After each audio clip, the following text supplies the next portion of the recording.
Wow. Well, I'd like to thank everyone for coming out and showing your interest and hopefully your support for alternatives to compulsory education. I'd also like to extend my appreciation to Professor Peter Gray, if you want to wave, Pat Ferenga, and Peter Bergson, who just left the room for can't even wave, for volunteering their time and contributing not just to this event, but to this very important cause. One of the first questions I'm asked in interviews is why I decided to make the movie The War on Kids. I had what most would consider a positive experience at school. I went to one of the best public schools in the country, the school system in Scarsdale, New York. I had plenty of friends, graduated with honors, and never had a single disciplinary issue. Nevertheless, I found the experience to be profoundly degrading and humiliating. By virtue of age, and certainly not by virtue of character, strangers assumed the right to dictate arbitrary, oppressive rules and administer punishment. It would be an understatement to say that every day I dreaded going to school, and I certainly wasn't alone. I remember being told by my mother that once I was out of school, the issues I had would no longer matter and I would no longer care. I had hoped I would have more integrity than that, and happily it turns out I was right. I wanted to speak for those who have no voice, no say, and virtually no rights. While there have been narrative movies featuring school that have come out for some time, including Blackboard Jungle, To Sir with Love, and Zombie High, schools as a subject of documentary inquiry is a recent phenomenon. The first theatrically released documentary on education appeared in 2009 and was a movie I directed entitled The War on Kids. The film got a lot of attention and got me on the Colbert Report, MSNBC, and dozens of other media outlets where concern over the treatment of children was the focal point of discussions. The following year, Davis Guggenheim came out with a slick piece of propaganda, Waiting for Superman, that aligned nicely with corporate interests and sucked all the air out of the room and degraded the dialogue. The marketing mistakes amateurs like myself make is that we try to reveal truths as opposed to having something to sell. For me, education is an aspiration, part of a process of self-actualization that is routinely thwarted by schools. For Guggenheim, education is a product that is manufactured, bought, and sold. Guggenheim hails high-performing charter schools as the salvation to intractable problems of traditional schooling and advocates for standardized testing and hierarchical management structures with students at the bottom. Guggenheim strenuously asserts the caveat that his film is not meant to endorse all charter schools, just the best ones. On the surface, this might seem like a cleverly crafted defense against the nagging fact that charter schools actually perform worse than public schools. The 17% that do perform better are only performing better than the average public school. The sheer stupidity of this defense has somehow gone unnoticed by his critics who have their own ill-conceived agendas. Guggenheim could just have easily touted high-performing public schools as the answer to the woes of public schools, or high-performing parochial schools, or high-performing home schools, or high-performing obedience schools, if by chance dogs from just one school succeed in marking enough boxes on a standardized test correctly that they outscore the average public school. Once you selectively focus on statistical outliers and present them as if they can be isolated as a new norm, you do grave violence with regards to how the application of this kind of analysis works. Practices cannot necessarily be replicated, and practices are not necessarily responsible for a parent's success. In fact, we already know why some schools outperform others. It is because the students that attend those schools come from high socioeconomic backgrounds, and the schools themselves are not a very significant component in their success. Guggenheim could have shortened his film to 10 seconds by saying, if you want a successful school, where success is measured by test scores, fill it with rich kids. At least that film would have been worth watching because it would have been honest and brief. The problem is that there is no marketing tie-in to truth. You can't sell wealth, only the idea of wealth. Of course, being rich does not make you smart or give you the answers to tests, but it more often provides an environment supportive of learning. This well-established fact of the relationship between family income and scholastic achievement exposes just how small a role school plays in academic success. One other thing that should be kept in mind is that success is measured by test scores. Many people are already familiar with the long list of reasons for why test scores are poor indicators and how they corrupt the institutions that rely on them. The purpose of this talk is not to rehash excellent critiques made by people like Monty Neal of Fair Test, as well as others, that they punish creative thinking, do not test deep thinking or the capacity to apply knowledge, are poor measurements of complex comprehension, do not assess real-world skills, undermine curriculum, and so on and so on. But rather, I would like to introduce a new objection that has not been considered or is rarely addressed. The most fundamentally corrupt component of testing is that tests are created in accordance with school curriculum. They are designed to test what is taught in schools. We are so used to this, we've lost sight of just how dishonest this practice is. Schools test how effectively schools are by measuring only what they teach in schools. They do not test what they do not teach. They are the arbiters of what knowledge is and is not relevant. In addition, they do not test for unattended or adverse consequences, such as whether the process of schooling contributes to depression, stress, apathy, and alienation. If the trade-off for whatever might be learned in school is low self-esteem and a lifelong dependency on prescription drugs, shouldn't that be disclosed? Schools decide that knowing the ratio of the sides of a 30, 60, 90-degree triangle is more important than knowing the content of the Fourth Amendment or how to exercise any civil liberty. They decide that everything, even the most mindless, tedious busy work, is more important than free time or play. Schools only test on what schools teach students, and the remarkable thing is that despite this insanely dishonest approach, schools still completely and utterly fail at what they spend all of their time doing, which is teaching children how to pass their test. To subject homeschooled and unschooled children to these tests is quite absurd because they have different objectives. And yet, on the whole, they still greatly outperform compulsory schooled children. That is like beating the house in Vegas. Schools are like casinos. Schools are like casinos run by imbeciles. They create the game, regulate the game, manage the game, and somehow they still lose. The incompetency of rigging a system that still fails to produce a desired outcome cannot be understated. It would be comical if children were not the beneficiaries of neglect and abuse. One of the biggest lessons I've learned here at the Graduate School of Education is that this reliance on testing will not change at any time in the near future, despite the widespread appreciation of just how poor a metric test scores are and their destructive influence on pedagogy. Figuring out another approach involves a kind of imagination that is not demanded in earnest. It also requires a kind of faith in children to be able to appreciate their own best interests that is largely, if not completely, absent. Teachers, by and large, make up schools of education, and they are trained to see the behavior of students in school as either acquiescent, which is good, or subversive, which is bad. The subversive children make teachers' jobs difficult. Freedoms can only be meted out to children in morsels after they understand and respect unearned authority. From the vantage of teachers, most kids will try to see what they can get away with, and the more liberties they are granted, the more unruly they become.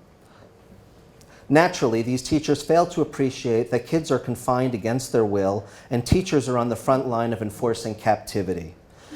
Any child who does not resist has either had their will crushed or bought into the system, which is the voluntary surrender of will. Both outcomes are tragic, but the latter might be worse. The people who go to higher education or get high-paying jobs most often fall into the category of people who claim to have liked school. These people have sold out and they think it is their own choice. Astonishingly, they believe that the aspirations instilled by the scholastic bureaucracy that feed the same gruel to millions of students remarkably matches their own objectives and interests and was presented in ways that were appropriate and meaningful. How convenient. For this reason, no authentic individual likes schools. They might like learning, but that is not the same. Beyond the role of conditioning, where people are manipulated to experience certain emotional states, there are other factors that contribute to these reports. For some, their enjoyment was based on their coping mechanisms, founded on their appreciation that their success was an assured outcome. This kind of like of school is founded on the miseries of others and is not a like of process, but rather of predestined socioeconomic outcome. Another kind of like is based on limited options. Caspar Hauser, real or myth, was happiest as a child in his solitary dark cell because it was the only world he knew. A similar experience is acclamation. I recall listening to interviews with Charles Manson where he spoke about how happy he was in prison because it's the only life he has ever really known. It is where he grew up and where he understands the rules. There are rules in prison and a routine. There is also a community with rules for socialization and a hierarchy. It is understandable in this context, but also quite depressing and frighteningly analogous. Lastly, there is nostalgia. There is a world of difference between having actually liked school and remembering having liked school. Excuse me. Somehow the notion that some people like school is supposed to present a challenge to my arguments. If there are people who like school, then it isn't bad. Bear in mind that there are people who pay substantial sums of money to have a dominatrix repeatedly stomp upon their testicles because clearly they like that.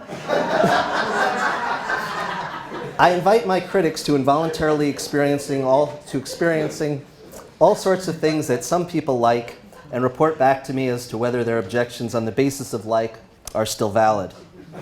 Liking something does not change its essence. In many instances, slaves reported that they were happy. These testimonies do not serve as the defense for slavery, although they were certainly used as such. You'd think we'd know better by now. Testing students is convenient. It provides a way to process and sort large numbers and is the perfect tool for a bureaucracy. What is most despicable, though, is the latent purpose of tests. Standardized testing is designed as a means to sort children and assure failure. The science of testing is not designed to put forth a set of knowledge in which everyone is expected to have proficiency, but rather as a means to generate a broad spectrum of results. If too many people perform too poorly or too well, the tests are adjusted accordingly to create a predetermined dispersion of results. People are not only meant to fail, but the percentage that does is in fact part of the test design. Failure is endemic to the system. People do not simply fail or drop out of school, they internalize this failure. They believe they are failures. Even many of the ones who succeed are convinced they have defects. Certainly the millions of children we drug so they can cope with being confined to the oppression and boredom of school think there is something wrong with their brains. Without going into the horrors of drugging normal, healthy children and the pure evil of those companies who push their drugs and fund studies that defend these sinister practices, failure is a component of schools that cannot be excised from the corpus. All that can be done is reallocation. State and national assessments conspire to assure that the success of any school must come at the expense of others. There must be a flat distribution of test scores. If some kind of magical best practices could be achieved in every school, and all teachers were equally inspired and gifted, and everyone had the same support at home, then all schools would have the same failure rate. Failure would not disappear, it would just be equally distributed.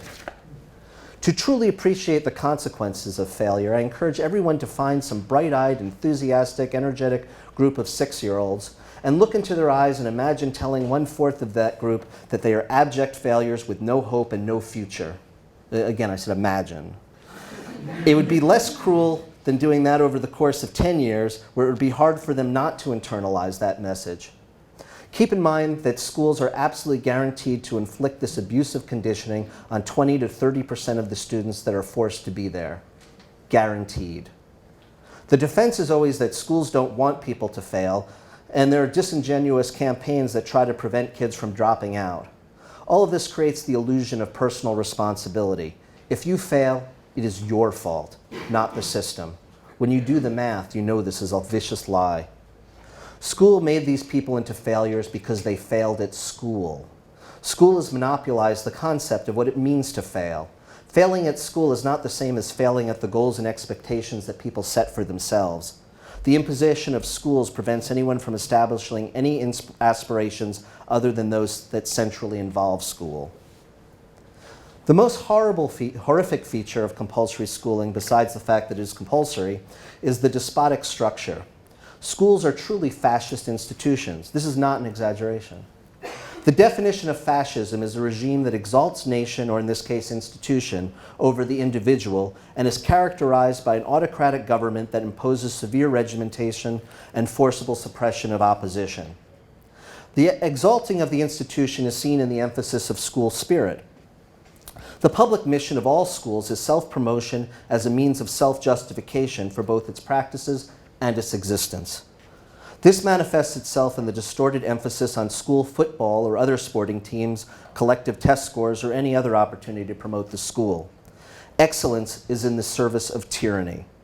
Every day in school is the 1936 Olympics, but the institutions are smart enough not to risk competing against some unschooled Jesse Owens, even though the bigotry still persists.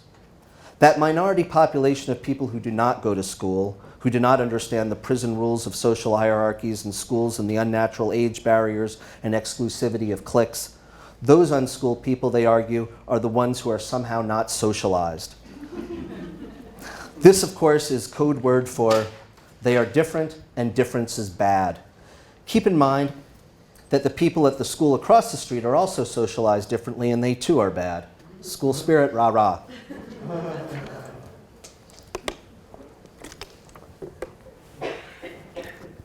Another act of resistance that is never discussed is the act of forgetting.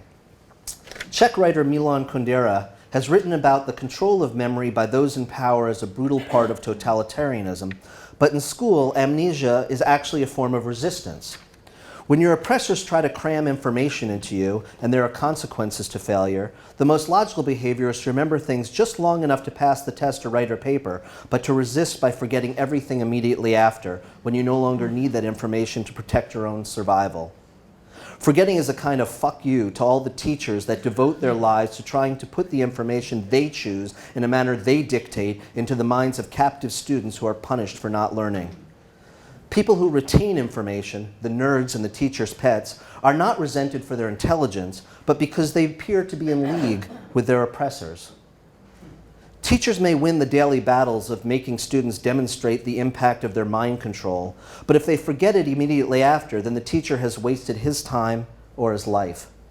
For the student, the value of the information ceases to be relevant because it cannot be separated from the experience of how it was learned.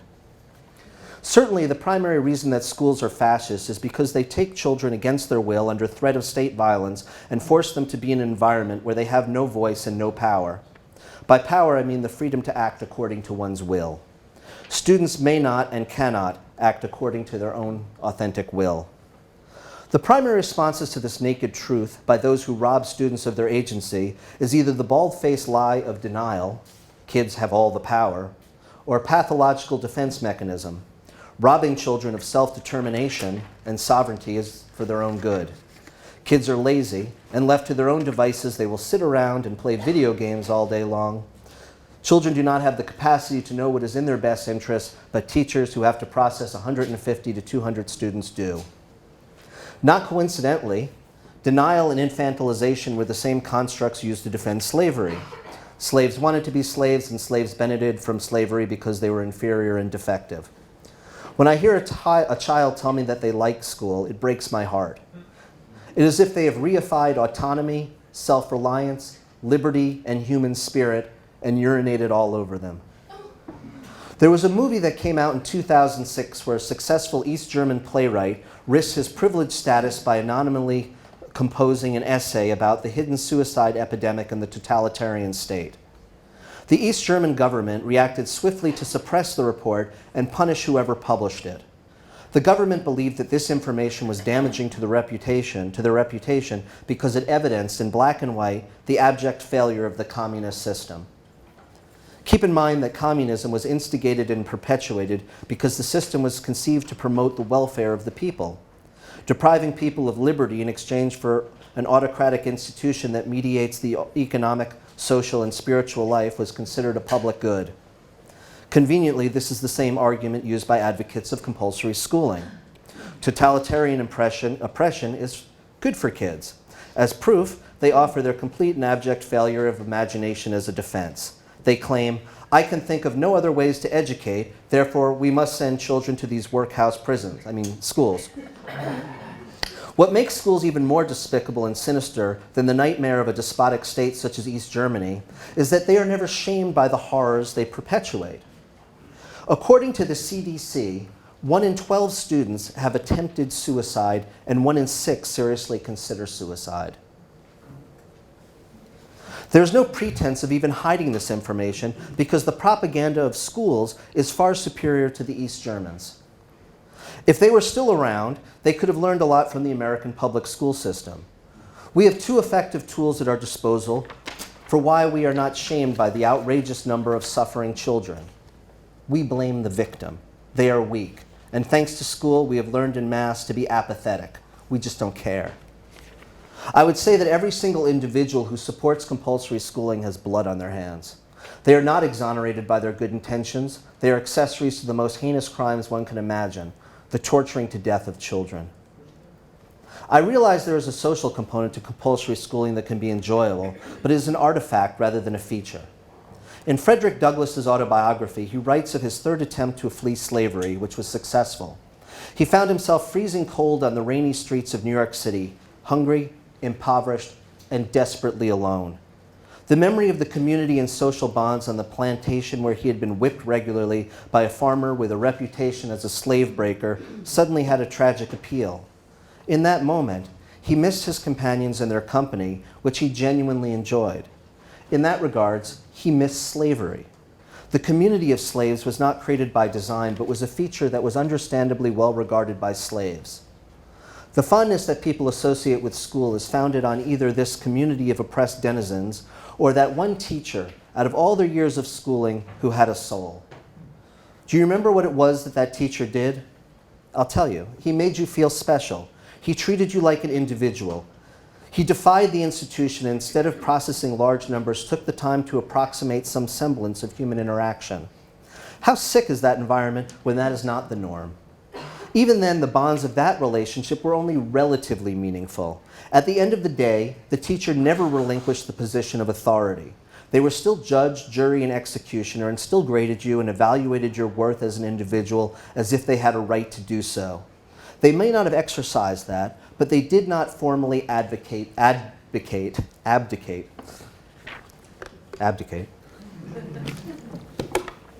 privilege either.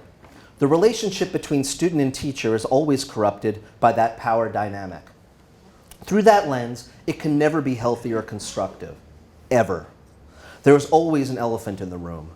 Teachers might delude themselves into thinking that they can be a constructive force, but by wielding absolute power, they ignore the context. No master has ever done anything good in earnest to the people they subjugate if they withhold liberty. If they are only in a position to oppress and cannot grant freedom, they should not voluntarily affiliate themselves with a tyrannical institution. I frequently get asked if I have ever taught in school, and I find the question offensive, and that is the reason why. The hallmark of scholastic fascism is the suppression of dissent. This is so routine that no one ever even thinks this is inappropriate. It is merely a condition of the system that we must stifle any opposition, any criticism, any voice, any display, and any gesture that suggests that a child has an independent mind beyond the confining walls of the institution from which he or she cannot escape. This is not merely school policy. This is codified in case law. An act of garrulous Orwellianism, the Supreme Court announced in 1969 in Tinker v. Des Moines that students do not shed their constitutional right when they enter the schoolhouse door, and then proceeded to decree in that very ruling that they do in fact shed their rights. Students may speak in school provided they are quiet and passive and not disruptive and do not impinge upon the rights of others. Translated, students may speak out in school provided they do not speak. In addition, later rulings dictate that their public language may not be vulgar or even suggestive or contain any reference to drugs that does not explicitly condemn them, except for the prescription kind that millions are forced to take in order to make them docile. 180 years prior, British soldiers were justifiably murdered for imposing restrictions that were far less harsh and less severe. The most salient features of school in any fascist state is injustice. The rules in school are arbitrary and arbitrarily enforced. They are not founded on any legal ground and certainly not any moral ground. Students are severely punished for being late, for talking, for how they dress, for how they cut their hair, for socializing, for laughing, for any expression of individual will, for writing or drawing in their notebooks when they are bored, for trying to secretly communicate with their friends by passing notes, for not standing in line, for not sitting still, for walking too fast, for having to go to the bathroom, no joke, and for not being deferential to authority, to list just a few. In Adams County, Colorado, an 11-year-old was arrested and handcuffed for being rude to the assistant principal. In Valparaiso, Indiana, a 12-year-old was arrested and handcuffed for refusing to clean up spilled milk. In Virginia, a teen is facing criminal charge for blowing a spitball with a straw. In Florida, a student was arrested for refusing to take a cell phone out of his pocket. Another was arrested for shouting in class. A student in Tennessee was charged with a felony when he was accused of stealing a cheese stick in the cafeteria. In Georgia, a 6-year-old was handcuffed for throwing a tantrum. In these instances, many people actually side with the police. Kids are out of control. We must get tough. These are just a very, very small sampling of the thousands of arrests, most of which do not involve violence, and do not include the thousands of expulsions and suspensions for similar trivial acts. These instances I have listed are not anomalies, and I could spend the rest of the entire day reading out similar atrocities.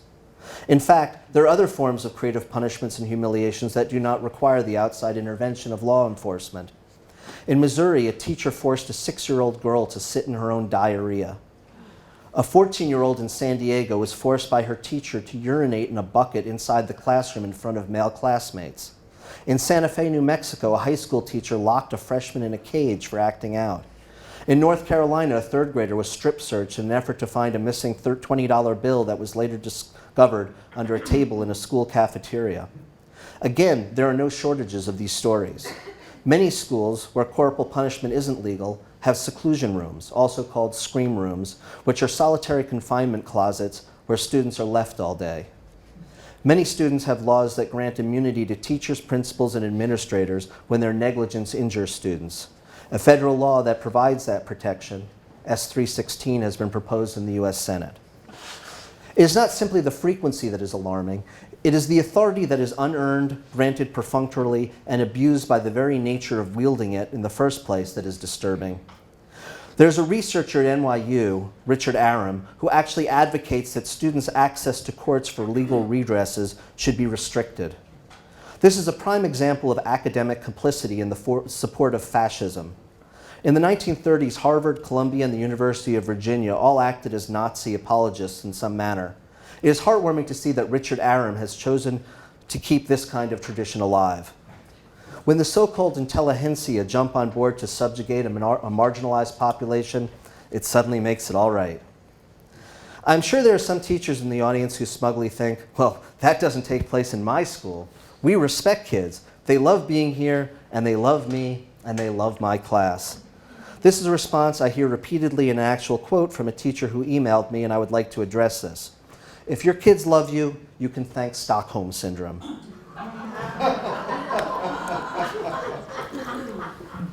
Maybe you can pat yourself on the back for not forcing kids to sit in their own feces, but if you unlock the prison doors, give them a free pass to explore the world on their own, see if the ones whose will you have not broken choose to stay in your classrooms.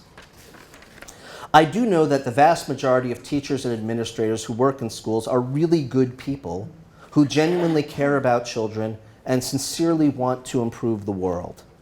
The problem is that the road to hell is paved with good intentions, and school is in the HOV lane on the expressway, barreling towards the 9th circle of the inferno, where the political traitors reside. Whatever shred of democratic ideals we profess are obliterated in schools. One of the sickest abuses invited on children are the First Amendment essay competitions sponsored by the ACLU.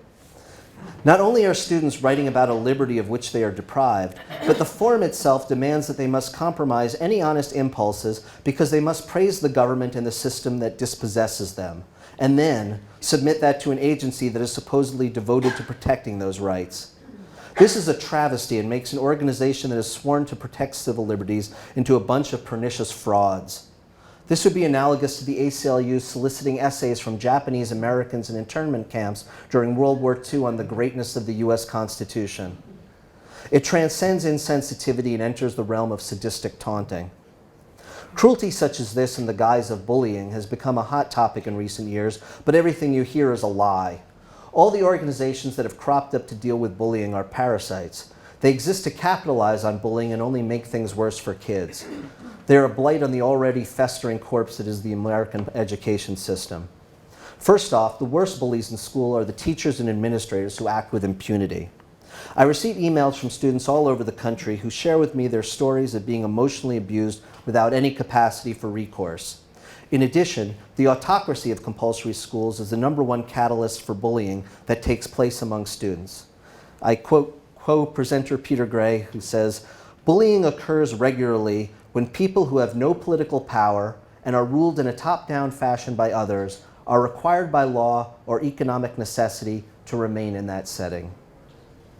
We see this in prisons, we see this in schools. When people are oppressed, they need to feel some sense of power over their own lives and will bully others to experience some sense of control.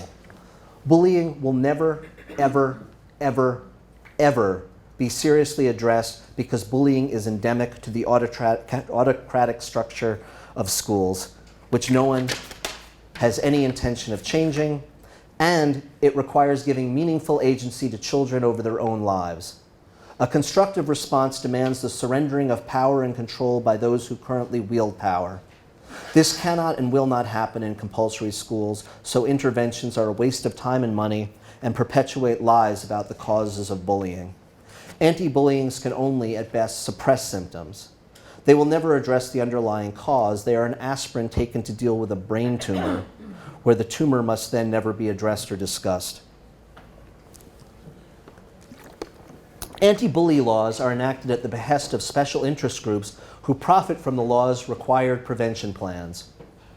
State laws typically define bullying as an act perpetrated solely by students, thereby exonerating faculty. In one study, 86% of students reported at least one incidence of adult physical maltreatment in school. There's no mechanism to respond to this, especially when there is no language to discuss this. The widespread abuse endured by students at the hands of teachers is somehow not bullying. It isn't anything. Lastly, anti-bully laws make suspension of students much easier for trivial acts, whereby the school engages in further bullying. For example, consistent with the law, a 9-year-old was suspended for placing a "kick me" sign on the back of his friend at an Upper East Side school in New York City. Suspensions such as these are quite common and have long-term psychological repercussions for those students. The anti-bully laws institutionalize bullying. I won't even bother mentioning the odious sham of a movie that pretended to address this subject. Instead, I would like to read to you from the Third Geneva Convention governing the rights of prisoners of war. No physical or mental torture nor any other form of coercion may be inflicted on prisoners of war to secure from them information of any kind whatever. Prisoners of war who refuse to answer may not be threatened, insulted, or exposed to unpleasant or disadvantaged treatment of any kind. Prisoners of war must be allowed, in the middle of the day's work, a rest of not less than 1 hour. No mental or physical coercion may be exerted on a prisoner of war in order to induce him to admit guilty of an act at which he is accused. No prisoner of war may be convicted without having an opportunity to present his defense and the assistance of a qualified advocate or counsel. Likewise, prisoners of war must at all times be protected, particularly against acts of violence or intimidation and against insults and public curiosity.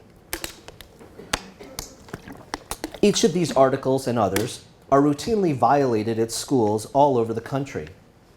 If children could have themselves declared enemy combatants, public schools would be guilty of war crimes. What kind of propaganda is required to convince a parent to surrender their child to conditions that prior to George W. Bush we would not subject enemy soldiers to? To understand the degree to which our thinking has been corrupted, I'd like you to consider the following ways in which context shapes opinion. Recently, I was working on an article that I showed a classmate. I'd written about a situation where an 18-year-old girl in Texas was punished for eating breakfast off of school grounds. She was forcibly held down by 2 male school employees and pleaded to be released while the principal, Brett Wilkinson, beat her until her bottom bled and she required hospitalization. The students sued the school, but the case was thrown out because the courts ruled that corporal punishment is performed in the service of the legitimate state goal of maintaining an atmosphere conducive to learning. In my article, I referred to this instance as physical and sexual abuse. My classmate was at a complete loss to understand why this was sexual abuse. I said, 2 men held down a girl against her will while a third assaulted her buttocks. How is that not sexual abuse? Well, that is sexual abuse. It simply was a matter of describing the event without placing it in the context of school. In school, there is no moral code when it comes to the treatment of students, so atrocities are seemingly mitigated. Another objection arose from people that read my story because they fallaciously believed it was an anecdote, a freak occurrence. No, it's not. Violence against children takes place in all sorts of forms and quite regularly in compulsory schools. One thing I've regretted was that I did not include a section on corporal punishment in my film. The reason was that corporal punishment is only legal in 19 states, although there were 223,190 reported instances of beatings in the most recent census year, with approximately 20,000 of those requiring hospitalizations. This is actually the lowest figure since the census began, and in one year there were over 1.5 million assaults. The attack on that girl was not an anomaly. The only unusual thing was that she was 18, and there was some thought that this might make a difference. It didn't. I've even read stories of a principal beating a girl who was pregnant where that fact was known. I think there are 7 or 8 instances in history of corporal punishment where children have died from their wounds.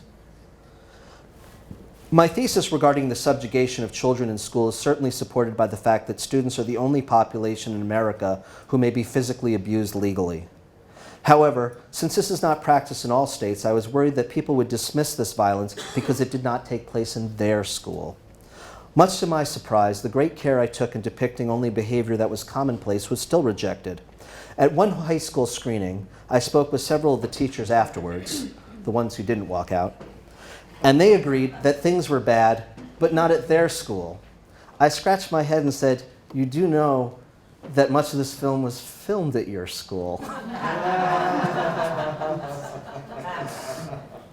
The power of denial occurs when one's identity cannot be separated from associations. For a teacher to appreciate that schools are destructive institutions that do magnitudes more harm than good would lead to an existential crisis. Martin Luther King Jr. spoke about the outrage and injustice of taking a segment of the population, separating them from the rest of society, denying them rights and privileges that others enjoy, and crafting rules and obligations that they alone must follow. Each and every one of these objections applies to our youth. They are segregated en masse and placed against their will in institutions, yet no one thinks to call this segregation. The consequence has been that adolescence is pathologized. When an animal is confined to an environment and held under control, this condition is described as captivity and is a source of chronic stress when there is a desire to escape. Children in school are in a state of captivity. Again, we exercise denial because we convince ourselves that it is for their own good. One of the most striking ways that different rules apply is under law. There are laws that apply to everyone, then there are restricted rights that have been established for minors, and then there are further restricted rights for students. Students are literally third-class citizens. They can be beaten, something that cannot be done to even the most heinous criminal, and they can be beaten without due process. Their verbal and written speech may be impinged upon, their possessions may be searched and seized, and they themselves may be searched. This is why reform efforts do not work and have never worked. The reform is always on precisely the wrong things, like a new nationally aligned curriculum. This is a joke and an exercise in denial. So even the critics who object to this don't complain about the right issues. The curriculum of schools must always be vapid, dull, and devoid of relevance because anything controversial leads to conflicts and lawsuits and is banished from textbooks and from classroom discussions. There are a handful of places where some semblance of discourse takes place, but they are tightly mediated in terms of boundaries and expectations. Multicultural sensitivities have led to deafening silence. The fear is always that inevitable and intractable conflicts interfere with the mission of schools. What that really means is that if we allow kids to speak out and think critically and discuss things that matter to them in schools, the first question they would ask is, why the fuck am I in this jail you call a school? And there would be no good answer except we would be forced to confess that their incarceration is for our convenience, not theirs. More money, better teachers, more structure, more coherence, better leadership, better technology, more accountability. None of these things, not a single proposal by anyone in the reform movement ever addresses the fascist superstructure. None of these things address student captivity. None of these things address youth segregation. None of these things address subjugation.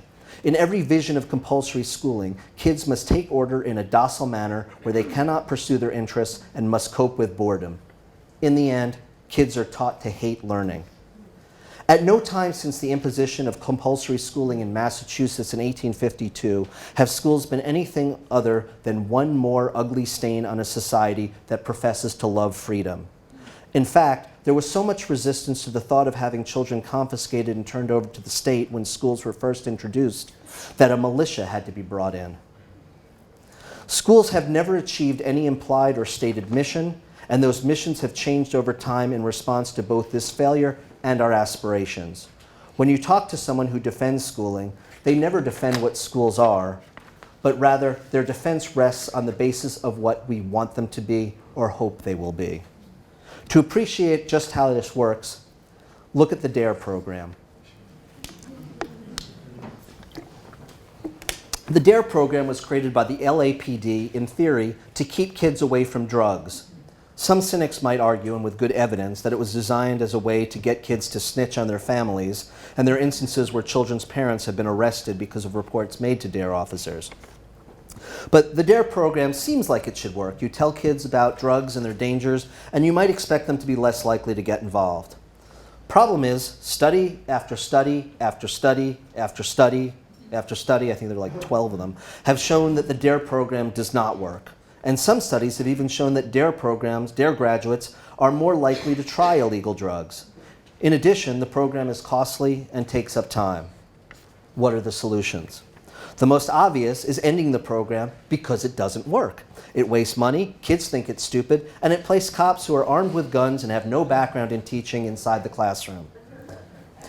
In addition to termination, it should be a moral imperative to ridicule and harangue everyone who voluntarily displays the DARE banner. People who promote policies that have clearly been shown to be inefficient and destructive should be berated and belittled. They do grave harm to us all when their asinine folly becomes public policy. Another alternative is to keep the DARE program going indefinitely, allow for the adoption of ongoing changes to methods until perhaps someday it just might work, even though it cannot. The reason it cannot work is because no anti-drug program will ever work, because they will never admit the main reason people do drugs in the first place is because they derive pleasure from the experience. Drugs are fun, or they can be if you get the right ones. And the utterance of that statement is completely taboo. Good luck convincing people to voluntarily ingest a cure for fun. This, in fact, is the approach we have taken with DARE, and this is the approach we have taken with compulsory schooling. We keep it going in the hopes that someday it might do something good. Its persistence is assured by our lack of imagination. We must do something. But we can't think of any alternatives and won't acknowledge ones that emerge from suppressed truths. I assume many of you have seen the TED Talk speech by Ken Robinson. It has close to 10 million hits on YouTube. He talks about schools killing creativity and the need for a new education paradigm, and he has this soothing British accent and gracious demeanor, and everyone in the TED Talks audience titters at his jokes, and they all feel so smug because they've taken the initiative to passively be seated at a lecture and listen to calls for social change.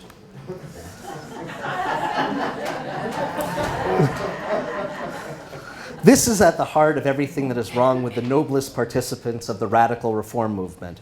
They politely describe shortcomings. Their statements should call for revolution, but they defang the revolutionary impulses by articulating them in scientific terms as if their emergence is an evolutionary inevitability. We just have to sit back and it will happen because science has revealed this is the way to go. In his lecture, Ken, or Sir Ken, discusses an anecdote about a girl who is struggling in school because she cannot sit down, shut up, and take orders. Naturally, he describes the situation in more innocuous terms. Instead of drugging the girl into a zombie state of submission, someone comes up with the radical notion that perhaps the girl, should study dance.